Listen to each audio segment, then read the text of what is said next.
Chega mais, nação, vamos juntos aqui analisar as últimas informações do Flamengo. E olha só, tem informação importantíssima para a nação. Olha só, o Fenerbahçe da Turquia fez uma proposta oficial para tirar o Filipe Luís do Flamengo.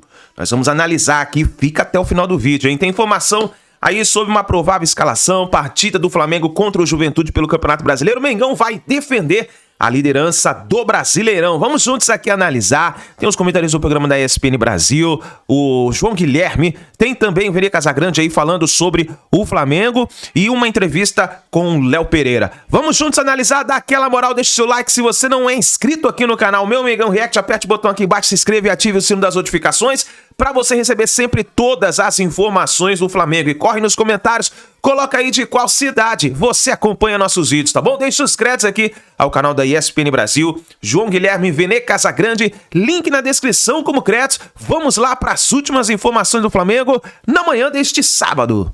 Bom, tivemos um tempo de preparação e de descanso em que a gente pôde aproveitar para acertar alguns detalhes que a gente vinha cometendo alguns erros, e acredito que sempre foi bom para a gente poder trabalhar em cima disso e chegar forte para a gente poder conseguir manter a liderança lá nesse jogo, que é um jogo difícil lá contra o Juventude. Tivemos um bom tempo para se preparar, fizemos grandes treinamentos, estamos preparados, sabemos da importância desse grande jogo contra o Juventude, estamos na ponta da tabela, na liderança, sabemos que temos que vencer para continuar ali, então tenho certeza que domingo vamos fazer um grande jogo e, se Deus quiser, vamos sair com essa vitória, que é o mais importante. Óbvio, o contexto é diferente, André, mas 97 a última vitória, é tempo demais sem que a torcida do Flamengo comemore um resultado de vitória na casa do Juventude.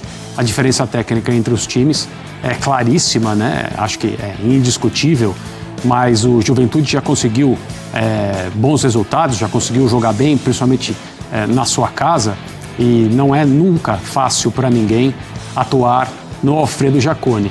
Mas na campanha do título, né? Na campanha da disputa do título, e o Flamengo já declarou publicamente como instituição que uma das prioridades desse ano é ganhar o Campeonato Brasileiro, não dá para olhar para determinados estádios e dar muita importância à estatística, uma vitória que não acontece desde 1997, e entender que não ganhar é ok, porque afinal de contas, nos últimos muitos anos, sempre foi assim. O Flamengo não pode se deixar levar por esse tipo de coisa. Esses números apimentam o encontro, eles são importantes, principalmente porque faz muito, mas muito tempo mesmo que o Flamengo não ganha ali, mas está na hora de resolver isso, né? E quem quer disputar o título não pode se apegar a esse tipo de coisa. O Flamengo, claro, do ponto de vista técnico, é a equipe favorita nesse jogo. O Flamengo teve aquela goleada contra o Vitória, depois aí é clima de oba-oba e tudo mais. Eu não tô nem falando dos jogadores, né? Tô falando de imprensa e torcida. Aí pega o Grêmio e empata. Como é que você fica entre esse oba-oba, essa festa, e uma frustração naquele jogo com a realidade rubro-negra? A minha impressão, depois daquele jogo com o Grêmio, é que foi uma falha de mobilização dos jogadores em campo mesmo. O Flamengo dominou todas as estatísticas do jogo, menos a que interessa, e o futebol não premia quem dá mais passes, quem fica mais tempo com a bola, quem finaliza melhor mais vezes ao gol adversário, né? E aí acabou pagando um preço no final e perdendo 2 pontos, porque todo mundo imaginava que, pelo desenrolar do jogo, o Flamengo ganharia aquela partida do Grêmio. Me pareceu um time pouco mobilizado, ou, novamente, como já aconteceu em outros momentos, até em outras competições, o Flamengo falhando em vantagem no momento de definir partidas. Não é porque houve aquela goleada totalmente fora do normal de 8-0 sobre o Vitória que alguns defeitos que o Flamengo possa ter foram resolvidos do dia para a noite. A minha impressão é que agora, depois dessa data FIFA, retomando, recebendo jogadores que serviram suas seleções, o Flamengo vai encarar o jogo contra o Juventude de uma outra maneira. E a dúvida principal com relação ao Flamengo é com relação a Jorginho, porque o Flamengo divulgou na tarde dessa quarta-feira um boletim médico com a situação dos jogadores machucados, e o Jorginho, que tinha voltado a treinar com o grupo, ainda está com dores na coxa esquerda e deve ser então desfalque diante do Juventude. Jorginho, que veio do futebol europeu, né, Vamp? Veio jogando muita bola, se tornou uma peça fundamental nesse time do Filipe Luís. Está jogando muito, Jorginho. Não é de surpreender a ninguém, né? O Jorginho já chegou a ser terceiro melhor jogador do mundo, campeão europeu com a Itália, né? Então se encaixa rapidinho no Flamengo, time de qualidade, tem uma saída de bola, né? Pouco passe erra, e já tinha jogado ao lado do Saúl também. Eu acho que tem até um número aí que eles jogaram junto pelo Chelsea, 19 jogos, com 17 vitórias e 2 empates, né? Então, um cara importante. Essa data aí, FIFA, deu para recalchutar e recuperar muita gente também, né? Agora, para esse incômodo aí, me parece que não é nada sério. Enquanto esse tabu aí que você falou, 28 anos? 28 anos. Vamos supor que 28 anos você jogou 2 vezes, os caras contam que é 28 anos. Não, mas são 13 jogos. Não, mas sim 13. Então, se você pegar 13 jogos, 15 anos não se enfrentaram. É verdade, isso é fato. Aí vem para a estatística e assim. O número que chama mais atenção é de 28 anos. 28 anos, 13 jogos. Então, por que eu falo que pode 13 jogos lá dentro? Então dá 13 anos, porque o Flamengo vai lá 2 vezes. É verdade. No ano. Não joga o Campeonato Gaúcho. Mas aí e quando é Campeonato Brasileiro, é ida e volta. Mas aí precisa desse número também que chama. Não, lógico. O Rai Monteiro precisa fazer o post dele na rede social da Jovem Pan Esportes. O Bruno Landi precisa fazer o corte dele. Pô, aí você vai falar assim, ó. O Palmeiras perdeu pro Chelsea. Aí o Ibis liga, eu nunca perdi. Nunca joguei também, né? Então, mas assim, o Juventude que deu uma melhorada muito grande, viu, Boni? Com a chegada do Carpini. É verdade. Né? Deu uma melhorada grande. Mauro, jogo importante para o Flamengo, é claro, tem esse tabu, o Juventude vem crescendo no Campeonato Brasileiro, mas é aquele jogo para quem quer ser campeão, né? Precisa conquistar pontos se quiser ser campeão brasileiro. Ano passado mesmo o Flamengo fez 1-0, tomou uma virada. Eu acho que o time hoje está mais consistente, está mais equilibrado, está bem descansado, né? A previsão do tempo aponta um domingo sem chuva, com sol, então isso já é bom. Há 2, 3 anos o Flamengo fez um jogo lá, foi em 2021. O gramado estava encharcado, perdeu de 1-0, o técnico era o Cênio, numa falha do Mateuzinho, atravessou uma bola na frente da defesa, e o Pacheco fez o único gol do jogo para o Juventude. É um jogo para vencer, né? O time que quer ser campeão não pode deixar pontos pelo caminho e depois de empatar com o Grêmio em casa, o que não foi um bom resultado dado o momento do Grêmio, né? E tem que pensar que são 2 jogos essa semana. Eu imagino que o Felipe não vai utilizar o Jorginho por conta das dores, também pensando na quinta-feira, né, que ele tem um jogo contra o Estudiantes no Rio e precisa buscar um bom resultado para começar bem aí essa próxima fase da Libertadores. Então acho que vão ser 2 times bem diferentes, imagino, escalações com diferença. Não vai jogar o Léo Ortiz, por exemplo, domingo, joga o Danilo, ele pode de repente, sem o Jorginho, entrar com o Dela Cruz e Saúl, tem a opção do Alan também, então o Everton Araújo. Acho que o Pedro deve ser titular nesse jogo, o Bruno Henrique deve jogar a Libertadores, porque ele não está suspenso na Libertadores, então imagino que como ele vinha fazendo quanto o Internacional foi assim, ele coloca o Bruno Henrique na Libertadores para ter um time que pressione mais a saída do adversário. Enfim, acho que vão ser 2 jogos com escalações, com mudanças, e assim terá que ser de agora em diante. Ele joga final de semana, acho que é o Corinthians, se não me engano. Depois ele tem um jogo contra o... Não, o Vasco. Vasco, o Corinthians depois. É o Vasco, depois o jogo em La Plata contra o Estudiantes, depois o Corinthians. Então ele vai ter que girar bastante o elenco agora, o Felipe Luís. Brasileirão está de volta, vamos com tudo, vem aí a rodada de final de semana, depois de uma data FIFA que parecia interminável, né, minha gente? Parecia que a data FIFA não ia acabar, mas ainda bem, ela acabou e o Brasileirão está de volta.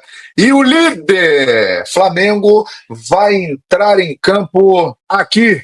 Sabe que estádio é esse? Estádio Alfredo Jaconi, na cidade de Caxias do Sul, na Serra Gaúcha, inaugurado em 23 de março de 1975, pertence ao Esporte Clube Juventude e tem capacidade para 19.924 torcedores. Esse é o estádio Alfredo Jaconi, onde o Flamengo entra em campo domingo para defender e se manter na liderança do Campeonato Brasileiro. O Flamengo está numa posição estratégica aí à frente do Cruzeiro, tem um jogo a menos que o Cruzeiro, 2 jogos, né, à frente do Palmeiras, que está mais distante, a 4 pontos. Então o Flamengo está numa ótima situação. Mas esse estádio aqui é um problema. E eu vou trazer aqui algumas informações para você acompanhar com a gente. Primeiro, lembrando o último jogo entre Flamengo e Juventude. Você se lembra? Foi em abril desse ano, Maracanã. E uma das melhores exibições do Flamengo no ano, hein? O Flamengo meteu 6-0 no Juventude. Era início do Campeonato Brasileiro. O Flamengo vinha daquela derrota para o Central Córdoba e tal, e conseguiu se recuperar em cima do Juventude no Brasileirão 6-0. Danilo, que vai jogar inclusive domingo, porque o Léo Ortiz está suspenso, ele fez o primeiro gol dele com a camisa no Flamengo nesse jogo no Maracanã. Inclusive o técnico Fábio Matias, depois desse jogo, foi mandado embora, aquelas coisas todas. Foi uma atuação de gala do Flamengo quando venceu no Maracanã o Juventude. Mas em Caxias do Sul, o último jogo, o Flamengo perdeu. O Tite ainda era treinador do Flamengo. Pedro fez o gol da equipe rubro-negra. O Mandaca fez o gol da vitória do Juventude. Juventude 2, Flamengo 1, pelo Campeonato Brasileiro de 2024. Retrospecto não é legal não, hein? Em Caxias do Sul foram 13 jogos por Campeonato Brasileiro. São 5 vitórias da equipe gaúcha, 2 do Flamengo e 6 empates. Ao longo da história dos confrontos, o Flamengo só venceu lá em 3 oportunidades. Um amistoso em 1976, 2-0. No Brasileirão 1995, 2-0. E no Brasileirão 97, 1-0. Guardou bem esse jogo aí? Do Brasileirão de 97, 1-0? Pois bem, essa foi a última vitória do Flamengo contra o Juventude em Caxias do Sul, em 1997. Mas aí, mas esse tempo todo, eles não se enfrentaram durante esse período todos os anos. O Juventude esteve na Série B, não esteve em todas as edições da Série A do Campeonato Brasileiro. Mas nesses 28 anos, foram 12 jogos lá. E o Flamengo não vence no Alfredo Jaconi há exatamente 12 partidas. Quando se fala 28 anos, né, dá a impressão de um número muito maior de jogos. Mas, de qualquer maneira, são 12 partidas que o Flamengo não vence lá. E vai tentar no próximo domingo. E se você reparar, de 2019 para cá, o Flamengo está conseguindo quebrar uma série de tabus nessa nova era do Flamengo, Flamengo bilionário, Flamengo que tem conquistado muitas taças. O Flamengo, quando ia ao sul do Brasil, ele tinha muitos problemas, quando enfrentava a dupla Grenal, o próprio Juventude, como nós estamos falando. O Flamengo sempre sofreu com jogos no Paraná, e nos últimos anos o Flamengo tem passado o carro geral. Ele tem vencido, mas falta o Juventude. Recentemente, o Flamengo quebrou um tabu desse tamanho aí. O Flamengo não vencia o Bragantino em Bragança Paulista desde 1996 com um gol de Bebeto. E venceu agora no jogo de despedida do Wesley, que inclusive fez o gol da vitória. É uma história quase idêntica. E o Flamengo tem condições, minha gente, neste estádio, de conseguir no domingo quebrar esse tabu. Primeiro, pelo momento do Flamengo, pela campanha no Campeonato Brasileiro, que é extraordinária. O Flamengo tem o melhor ataque, a melhor defesa, o segundo melhor ataque do Campeonato Brasileiro. É o saldo de gols do Flamengo. É impressionante. Os números do Flamengo são muito sólidos. O time vem muito bem. Vem de uma parada aí de data FIFA, que o Felipe Luiz conseguiu fazer ajustes. Alguns jogadores que estavam nas suas seleções retornaram, né? O Varela com pubalgia, os demais voltaram bem, o Arrascaeta em grande fase, vivendo o melhor momento da sua carreira. O Jorginho provavelmente não vai jogar, mas o De La Cruz deve estar em campo, é uma reposição à altura. E eu acredito que o Flamengo vai nessa sequência de quebra de marcas e tabus e tem tudo para vencer o jogo domingo no Alfredo Jaconi. Embora o Juventude do Thiago Carpini esteja em ascensão no campeonato. Ele chegou lá, só perdeu um jogo, conseguiu 3 vitórias, o time vem crescendo de produção. Mas a força do Flamengo é muito grande e eu acho que o Flamengo vence e quebra o tabu. E eu estarei narrando na Flamengo TV, domingo, 4 da tarde. Baixa o som da TV, se liga na Flamengo TV. Você concorda comigo? Eu acho que o Mengão tem grande chance de jogar mais um tabu na lata do lixo e seguir na ponta na liderança isolada do Campeonato Brasileiro. Deixa aí o seu comentário. Eu não sei vocês, mas eu estava preocupado com essa data FIFA, porque vocês sabem, como diz um seguidor aqui que eu não lembro o nome dele, mas que comentou numa live minha, crise o Flamengo faz em casa. Eu estava com receio de como seria essa pausa do Flamengo durante a data FIFA. E ainda bem o Flamengo superou sem nenhuma crise criada. O clima no Flamengo está maravilhoso, dentro e fora do clube. Então, ainda bem, passou a data FIFA sem nenhuma crise. Muito pelo contrário, no domingo o Flamengo joga contra o Juventude. Porque o jornal o Globo, o colunista Lauro Jardim soltou. O Flamengo investe $1 milhão, que dá um pouco mais de 5 milhões de reais, em máquina para jogadores. Os equipamentos são da marca Kaiser e já chegaram ao Ninho do Urubu. São específicos para treinos com maior precisão em potência, aceleração e força. O Flamengo é o primeiro clube da América Latina a usar essas máquinas iguais às que são usadas pelo Real Madrid. E aí eu procurei o Flamengo para ver se procedia e me falaram, notícia velha, Venê, divulgada pela Flamengo TV em março. Só que o equipamento só chegou agora e custou $1 milhão e não $1 milhão. Então fica aí a informação para vocês. Falando agora de campo e bola, galera, por quê? Vamos lá, a novidade de hoje foi o Gonzalo Plata, que retornou só nessa sexta-feira. Ele pediu mais um dia para ficar com a família, para curtir a família durante essa data FIFA. O Flamengo concedeu, se representou nessa sexta-feira. Varela e Jorginho fizeram trabalhos à parte no campo, não participaram da atividade com os demais jogadores. Alexandro avançou na recuperação da lesão que ele sofreu na panturrilha esquerda, mas está sendo preparado para o jogo contra os Estudiantes na quinta-feira. Então Varela e Jorginho dificilmente começarão o jogo, isso se eles forem relacionados para pegar o Juventude lá no Alfredo Jaconi, local que o Flamengo não vence o Juventude desde 97, ou seja, é um tabu para o Felipe Luiz quebrar, mais um na verdade, né? Então, lembrando, Léo Ortiz está suspenso, ele não pode entrar em campo. Então a provável escalação do Flamengo tem Rossi, Emerson Royal, Danilo, Léo Pereira e Ayrton Lucas ou Vinha, De La Cruz, Saul, Arrascaeta, Luiz Araújo, Samuel Lino e Pedro. Eu gostei demais do De La Cruz com o Saul no jogo contra o Grêmio, estava lá no Maracanã, vi de perto. Óbvio que o tempo que ele ficou em campo, ele foi bem, porque ele não consegue performar durante 90 minutos, ele ficou cerca ali de 65 minutos em campo. E o Saul, repito, gente, é um baita jogador, ele vai deitar e rolar no futebol brasileiro.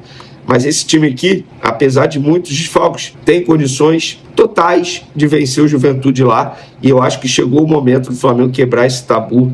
E, enfim, a gente parar de falar, o Flamengo não vence lá desde 97. Todo ano é isso, desde 97. Acho que agora chegou o momento. E para finalizar nosso vídeo, galera, sobre Bruno Henrique. Pena de Bruno Henrique pode ser expandida, mas atacante deve jogar Libertadores. Notícia do GE aqui. O acordo no caso de Bruno Henrique no STJD prevê o envio de um ofício à CBF para que a suspensão de 12 jogos do atacante seja expandida para partidas internacionais. A sugestão partiu da Procuradoria do Tribunal. No entanto, o ofício só será enviado à CBF após o fim do julgamento em segunda instância, que ainda não foi marcado. Por esse motivo, o atacante deve estar disponível para o confronto da próxima semana com o Estudiantes pela Libertadores na quinta-feira, mesmo que o efeito suspensivo não seja concedido. Se o efeito suspensivo não for concedido, ele vai cumprir no Campeonato Brasileiro normalmente. Nesse momento, sexta-feira, 17h32, Bruno Henrique está suspenso, porque até agora o efeito suspensivo não foi concedido ao Flamengo. mas é aguardar. O jogador está treinando normalmente. Se o efeito suspensivo for cedido ao Flamengo, ele vai ser relacionado e fica à disposição normalmente. O Flamengo recorreu da decisão ao pleno do STJD, o que torna o processo mais longo. Gente, isso ainda vai demorar. Mas, repito, nesse momento, o Bruno Henrique está suspenso e não pode entrar em campo com a camisa do Flamengo. Mas tem a boa notícia, se ele não entrar em campo, já é um jogo que ele cumpriu. E aí serão 11 jogos pela frente a cumprir. Isso vai demorar pra caramba, vai dar pano pra manga. Nação, vamos lá. E olha só, uma notícia muito importante que saiu aqui no site do Globo Esporte, o GE, falando sobre o seguinte: Filipe Luís recusa a proposta do Fenerbahçe da Turquia, né, por continuidade do projeto no Flamengo.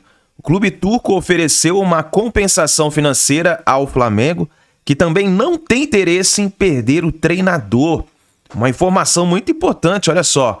O técnico Filipe Luís recusou a proposta do Fenerbahçe e ele deseja seguir o projeto no comando do Flamengo e não quer deixar o clube neste momento. O clube turco procurou o Flamengo para demonstrar interesse no treinador e sinalizou com uma compensação financeira, mas não foi para frente. A notícia foi dada inicialmente pelo UOL e confirmada pelo GE, que apurou que a proposta aconteceu há alguns dias. Então olha só, uma notícia muito importante, em quase que o Flamengo poderia perder aí o Filipe Luís, mas o Filipe Luís recusou essa proposta. O Felipe quer continuar no Flamengo. Ainda bem, né? Já imaginou perder Filipe Luís praticamente aí em partidas decisivas, tanto do Campeonato Brasileiro como da Copa Libertadores da América? Cara, seria um desastre. Mas deu tudo certo, Filipe Luís continua no Mengão e é isso daí, cara. E os Antes com inveja do Flamengo, hein? O Mengão tá investindo pesado ali no Ninho do Urubu, comprando equipamentos de última geração ali para os jogadores. Foram feitos quase, se eu não me engano, quase R$1 milhão em investimentos. E o Flamengo tá se destacando cada vez mais. Agora é o seguinte, é a hora do palpite para a partida entre Juventude e Flamengo pelo Campeonato Brasileiro. E aí, você já tem seu palpite? Quero ver quem vai acertar esse palpite, hein? Vai nos comentários, já deixa registrado aí, coloca aí a sua cidade, da onde você está assistindo nossos vídeos e põe seu palpite. Juventude e Flamengo. Coloca aí, quem vence? Eu vou deixar meu palpite agora registrado. Para mim vai dar Juventude 0, Flamengo 3. 3-0 pro Mengão. Coloca aí nos comentários, deixe o seu palpite e vamos ver quem vai acertar. Tamo junto, nação. Obrigado por você estar aqui até o final do vídeo. Não se esqueça em dar aquela moral, deixa o like, se inscreva. E assim que a gente tiver mais informações do Flamengo, nós vamos trazendo aqui pra vocês. Grande abraço, a gente se vê no próximo vídeo.